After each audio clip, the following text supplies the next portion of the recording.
हाम्रो स्कुलको भनौँ न वाल पेन्टिङ मैले अस्तिबाट सुरु गरेको। आज मैले यतातिर अब सबै एक्रोलिक युज गरिरहेको छु कलर चाहिँ है।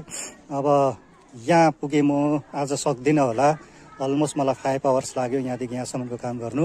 6 काम अझै अनि यतातिर छ अझै यो वालमा जे होस् लाइनिङ गरिसकेको छु मैले। अब पेन्ट गर्नु बाँकी छ होइन। यहाँसम्म पुगे, अब धेरै छ काम। अब यो साइडमा पनि छ, 2 दिन पछाडि यहाँ जान्छु, त्यस पछाडि त्यो साइडमा छ, त्यस पछाडि त्यो साइडमा छ, र यो बाहिरको काम आउटसाइडको सबै काम पेन्टिङ वाल पेन्टिङ भ्याएपछि फेरि यतातिर छ। लगभग 1 महिनाको काम छ कि मेरो, तपाईँहरूलाई म देखाउँदै जान्छु है। अब यो फिनिसिङ मैले गरेको छुइनँ, अब यो सन्डे मात्रै गर्छु म फिनिसिङ।